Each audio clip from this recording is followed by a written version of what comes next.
say? Oops. Springer has a wonderful chapter on this topic about just the nature of political conversation.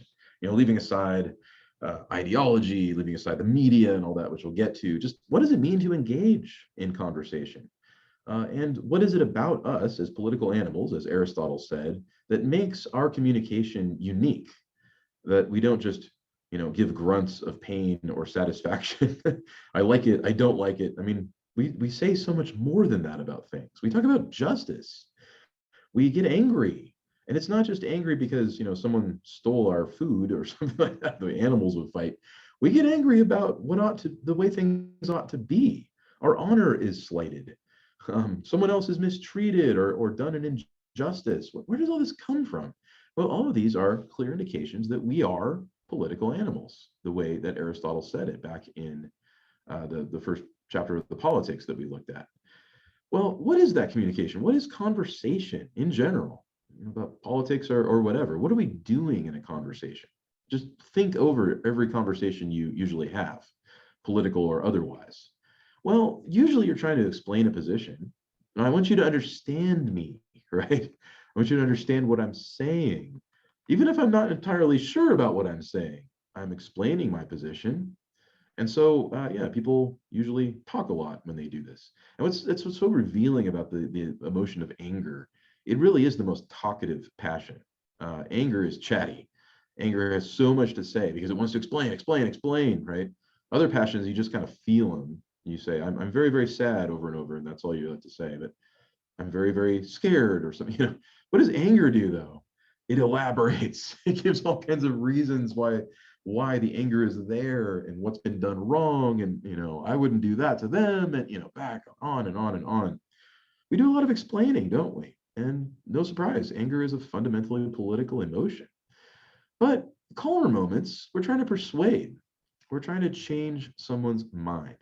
Now that might mean completely change their mind, like change their vote, change their political affiliation. But that's very hard, and that's very rare that someone does that. And it takes a great deal of time. More often, we're trying to change their minds partly. Maybe you won't agree with me about everything, but might you agree with me about this one thing? Can you at least grant me this? You definitely see that in the Lincoln-Douglas debates, don't you? Lincoln is fully aware that he's not going to change Douglas's mind about everything, but at least one thing. In fact, I want to persuade you so much, Lincoln said, that I will concede certain things to you if you will grant me this. Well, we'll look at that in a second, see what I mean. But there's also those who kind of step in the middle, right? The third party who shows up and says, hey, here's a third way, here's a compromise. And maybe it'll work, maybe it won't, but still, if it's a good compromise, if it sort of weighs the opposing sides well and incorporates them, it can be a very good step forward for politics. This is what we saw at the Constitutional Convention. This is what Roger Sherman came up with. Remember when he stepped in and merged the Virginia plan and New Jersey plan together and came up with upper house, lower house, House and Senate as we know them today. So there you go. So does that leave anything out? Pretty much every conversation you could ever get into falls into one of these categories. I suppose there are subcategories here. You can praise or blame something. Very often that's maybe explaining position, maybe that's trying to persuade that you should see this as praiseworthy, you should see this as blameworthy. But yeah, I think that about sums it up. Let me know if you think of anything else. But what is the effective means of doing this? It is, of course, rhetoric, the art of public speaking or writing, just of effective communication using language, whether spoken or written. What are the elements of rhetoric? And the book lists these very nicely. Well, first of all, who's talking? Who's doing the speaking or sometimes the writing? What are their intentions? And you can certainly ask the question, are they qualified? Some people can be out of their depth. They don't really know what they're talking about. But then again, should you judge what they're saying entirely on their qualification? Or should you judge it on the merits and persuasiveness of what they say? Indeed, sometimes people can be perfectly qualified and actually not really know anything about what they're talking about. College professors in particular are notoriously this way. Springer gives the example, just because you have doctor in front of your name doesn't mean you can perform open heart surgery. I myself have a PhD in political science. I have a doctor before my name, but don't let me do open heart surgery. I'm in no way qualified. The real question is, again, you trust someone not so much because of who they are or the titles in front of their names or their degrees or whatever, but their sources. Do they bring a source with them that is trustworthy? And so, when I teach, everything I refer to, most of the, not everything, but most of the time, what I refer to is based on the texts that I assigned, on the book that we're all looking at together, specifically, so my students can correct me. I will guide you through the text, and I'll give you my best interpretation, right? But I will don't think that I'm the boss here. I'm just sort of guiding you through knowledge, and even right down to quiz scores and exam scores. I'm certainly open to being corrected on something, as I pointed out before. So it's again, it shouldn't be me that makes me authoritative over the class. It's my sources. So that's the idea. Know the speaker, and in particular, know the sources, but also know the intended audience. Who is this written for? Who is this spoken for? A sermon delivered in your church might be for everybody to hear, but it's really specifically for the congregation to hear. Or sometimes it is written for everyone to hear. A papal encyclical, that's not just for the Catholic Church, that's for the world. Not everybody will read it, but still, it's meant for everybody. A speech by a president, that's meant for everyone. He's not just addressing his people or his crowd. So yeah, know the audience and know how to read the audience and know what the speaker is trying to do with the audience. Are they trying to praise, blame? Are they trying to persuade? Are they trying to change people's minds? What's their goal here? There's also the topic. And we can divide up the topic a couple of ways, or four ways really. Is it a direct topic? Things can be analogical. So as broad as possible, the example that Springer gives is the Wizard of Oz. Is it just a fantasy about Dorothy who goes to some, alternate universe where there's a lion and a scarecrow and a tin man? Sure, but it's also commentary on the banking industry in the 1890s. Consider Plato's dialogues. At first glance, it's just a philosophic conversation about democracy, and yeah, the philosopher Socrates is a little hard on it, but what is it really? It's Plato's harsh criticism of his own city of Athens, but in disguise. And this is where you see really, really clever writing, when you can sort of hide your intention in literary devices. So yeah, the topic can be broad, the topic can be narrow. You can consider attitudes toward some political issue or other, like say, or some social issue, like rap music. It's an example Springer has. Well, do you really want to study the attitudes of people on Fifth Avenue, 22nd Street about rap music? Well, no, that doesn't mean anything. No, you want broad ideas about attitudes towards something that you're praising or blaming. What's the topic? What are we talking about? When it comes to politics, though, you also have what are called hard or soft issues. And these are interesting to think about. What's a hard issue? A hard issue does not require a lot of information for you to make up your mind. The classic example is, of course, the abortion issue. Yeah, you're either for or against it. You don't need a lot of information to know why you take that position. There's a lot of complicated backstory to it. There's a lot of history and law and ethics and just the history of how it developed, the medical procedure itself. There's a lot to know there, yeah. But it's not too hard to make up your mind. And there's not a lot of information that can change your mind once you've made it up, because it just is what it is. I got that backward. That's a soft issue. I got it backward. My apologies. Hard issue. Well, that's different. That's like trade policy, monetary policy. You can have an opinion about it, but still there's more to know. There's more to know about it. So yeah, hard issues require more information. Soft issues require less. Just to clarify, I kind of switched those for a second. But what's the occasion too? On for what reason are you giving this? Would you give a stand-up comedy address at a funeral? Not necessarily. Consider Abraham Lincoln in the Gettysburg Address. the bloodiest battle in the entire Civil War that dragged on for 3 days in 1863. The occasion called for exactly the kind of speech he gave, that these soldiers did not die in vain, but for the Republic, that this government of the people, by the people, and for the people shall not perish from the earth, he said, knowing full well that there are grieving family members of those soldiers in the audience. What's the right occasion? But above all, the purpose. And this is where you have to think very clearly about what makes for good communication and rhetoric. What are the tools of persuasion you are going to use? So all of this is like groundwork, sort of laying out things you need to know beforehand. But rhetoric in action involves three things. And what are they?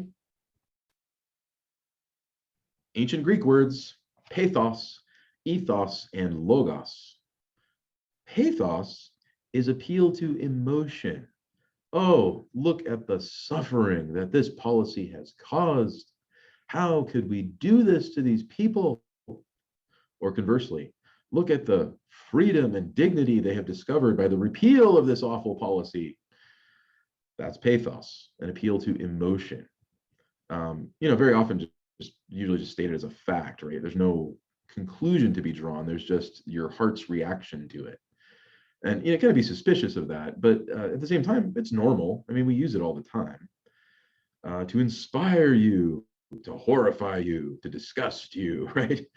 Ethos, what is that? That has more to do with judgments of character and the moral reasoning behind a thing. The moral reasoning, like this would be the wrong thing to do. This would be the right thing to do. This would be consistent with our highest aspirations as a society, or something like that. So it's similar to pathos in that it tries to pull you in one direction or another, but instead of using your heart, it tries to pull your head, right? Or your moral sense anyway. Logos, though, it's more kind of morally neutral. Logos, you can tell it's the basis of the word logic. It's more a matter of, if we do this, then that will follow. If we don't want what follows, then don't do that. We've seen all kinds of examples of this, haven't we? We saw James Madison's plea to put aside state sovereignty for the sake of the Union in Federalist 45.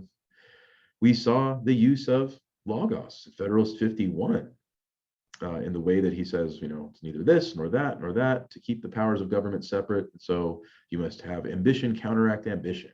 He falls back on logos. So yeah, you can think of all kinds of examples. And really you got to use all three. A really good speaker does not use just one of these. A really good writer does not use just one of these. They know how to blend them all together into something exceptionally beautiful, precisely because it is proportioned between these three things. Above all, though, there are rules of etiquette when it comes to speaking and writing. So what are they? First, stay on topic. Back to topic, you see it up the list there. Don't shift the topic to distract your audience. Occasional by the way is all right, but don't overdo it because you just sound scatterbrained and you end up confusing your opponent and confusing your audience. Second, people should ask open-ended questions that allow for a variety of input and introduce new ideas into the conversation. Don't just make it one directional. Ask questions. That's why there's a discussion board for this class, because I want you guys to ask questions and answer each other's questions. I wish we were doing it in person, but that's the best I could do. Third, when speaking, a person should wait until someone is finished before disagreeing. Or better yet, what did James Madison do? What are you doing in your papers? Take the side you disagree with and build it up better than the opponent put it before you argue against it, before you put it down. Really, what it means is listen. Just practice the art of listening. Think before you speak. back to George Washington's advice. Fourth, a person should watch language usage in conversation. Don't say, oh, that's ridiculous. Oh, that's stupid. Avoid using words like all, none, some, those people's awful. Never say that. Also, avoid using words like always and never. That's a really good habit to stay away from those. Never say always, right? It's okay to say it there, but yeah, avoid using those. Realize too, because so much of this matters, because when these kinds of conversations happen, it's emotional, and you're not going to help the emotional overload by laying on these buzzwords that just make people, crazy. So much better to choose your words carefully to diffuse the situation and win over people. Or if it's a debate, win over your opponent with your show of charity. You see how James Madison did this so well, that he could really carefully consider all opposing points of view. Fifth, respect others in their learning. Not everyone has the same level of knowledge on a subject. And that's a really important lesson for us teachers is you can't just wipe the slate clean and say, oh, you know nothing as students, I'm going to tell you everything. No, you have to take what students already know and build on it. And that's hard because you come from a variety of backgrounds. But still, I do my best to try to sort of build on a common basis that we can build our knowledge on, instead of me just saying, time for a paradigm shift, throw out everything you know and start over. Finally, and this is the tough one, he says, do not take counterpositions as a personal assault. A counterposition might be, did you consider this? Rather than, you're wrong. Developing a thick-skinned criticism, especially if factual elements are incorrect, allows one to develop their own communication skills. What's really at stake here? We tend to think that it's a life or death thing. No, it's not. It's a conversation. And how do you persuade? One soul at a time. Consider the case of Abraham Lincoln in confrontation with American slavery as it was in the 1840s and 50s. He had a fragment on slavery that was discovered after his assassination. Lincoln was fond of writing thoughts down in random scraps of paper and stuffing them in his pockets and everywhere. He'd pull them out in conversation and speeches. Most of the time, he just meditated on it himself. Here's one. If person A can prove, however conclusively, that he may have right enslaved B, why may not B snatch up that argument and enslave A? There were all kinds of arguments out there in defense of slavery in Lincoln's day. Figures like John Calhoun and George Fitzhugh and many, many others, Southerners and Northerners, defending slavery, claiming that it's good for the slaves, that it's right that they be enslaved, that it's the natural order of human relations, and on they'd go with all kinds of racist theories of the day. Well, Lincoln boils it all down to this. You say A is white and B is black? It's color then. The lighter having the right to enslave the darker? Okay, go ahead and believe that if you like, but take care, be careful. By this rule, you are to be a slave to the first man you meet with fairer skin than your own. Wow, no one saw that coming.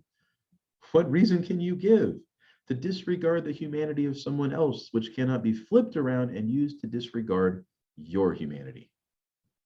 Oh, it's not color exactly, but intellect that makes whites superior to blacks, you say, and therefore you have the right to enslave them? Take care again. Be careful. By this rule, you are to be a slave to the first man you meet with a slightly higher IQ than you. Oh, but it's not race or intellect, but interest. And if you can make it your interest, you have a right to enslave another. Very well. And if he can make it his interest, he has the right to enslave you. Interest, well, that's just power. And everybody enslaves everybody. And in such a place, the only person who is free is the tyrant. That's what we're calling for here. If you don't like that, Lincoln says, then accept the principles of the Declaration of Independence and end slavery now. What a statement this was. What is Lincoln saying here? Is he condemning slavery as an institution? Is he summoning moral principles down in the righteous cause? No, he's just laying out the logic of it. So this is just crystal clear ethos and logos kind of combined. There's a touch of pathos to it as well, but really he leans more heavily on those two things, knowing that if he came out condemning slavery, like say abolitionists did in his day, like William Lloyd Garrison and many of these northern abolitionists who were just justice though the heavens fall, abolish the Union. Garrison was well known for pulling out his copy of the Constitution and burning it in front of crowds of people and condemning the Union as a compromise with the devil. No, Lincoln said, that's not going to change anybody's mind. That's going to build up a lot of abolitionist agreement. It's going to make you feel good about yourself. But what is really going to compel someone? It's going to be this, that no principle you can give to disregard someone else's humanity can exist without you giving up your humanity. Most governments, he said, have been based practically on the denial of the equal rights of men, as I have in part stated them. Our government, though, began by affirming those rights. They said some men are too ignorant and vicious to share in government, namely the slave interests and the defenders of slavery. Possibly so, said we, and by your system, you would keep them ignorant and vicious forever. We propose to give them a chance, and we expect the weak to grow stronger, the ignorant wiser, and all better and happier together. That is an amazing quip from Lincoln.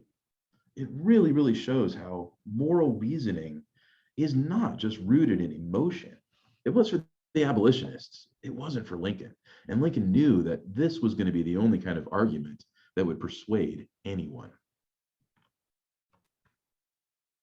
What was the situation with slavery in the 19th century? We mentioned the importation of slaves during the colonial era, the ban on that importation under the Constitution itself in 1808. But what to do about slavery as it existed? Well, the first time that federal law became aware of this and did something about it was the Missouri Compromise of 1820, where House Speaker Henry Clay negotiated a compromise. Missouri wanted to join the Union as a new slave state. But abolitionists in the North, and plus just ordinary Union folk, thought it was a terrible idea. We weren't supposed to allow slavery that far west or that far north. You can see it on the map. Well, the compromise was Maine would enter as a free state, which would maintain the balance of power in the House and Senate. Same number of representatives, same number of senators, obviously 2 for each, if the federal law would continue to ban slavery in the territories. That was a hard compromise, and everyone knew Clay was just buying time. But what an important period of time he bought, especially when there were rumblings of secession very early on. What would have happened if this Civil War came like 40 years early? 1850, we get the second big compromise where Congress agreed to enforce the Fugitive Slave Clause and make it into a fugitive slave law. Because remember, in Article 4, it wasn't clear who would actually return escaped slaves to the state they ran away from. And for years and years, Congress just wouldn't touch it, even though Southern members of Congress insisted there ought to be a fugitive slave law. Well, now there was, just so long as the ban on slavery in the Western territories continued. 4 years later, though, Senator Stephen Douglas introduces and then steers through the Kansas-Nebraska Act. He was from Illinois, and Chicago in particular, and there in Chicago was soon to be the hub of all the railroads going out west. And his hope was that he could turn his city into that center, the gateway to the west. But we got to get over this slavery stuff. So what did he do? The Kansas-Nebraska Act implemented a doctrine that he called popular sovereignty, which basically meant let the people decide for themselves whether or not to be slave or free as they form new states. Isn't that how we did it originally? With the original 13 states? Some decided to end slavery, others decided to keep it. Isn't this how we decide everything in American life? Let the people debate it and put it to a vote. And so this law was steered through with a tremendous amount of effort on Douglas's part and a lot of arm twisting and shady deals, and it passed. So really, what happens to the Missouri Compromise and the Compromise of 1850? They're gone. They are now replaced by democracy choosing for itself whether or not to be slave or free.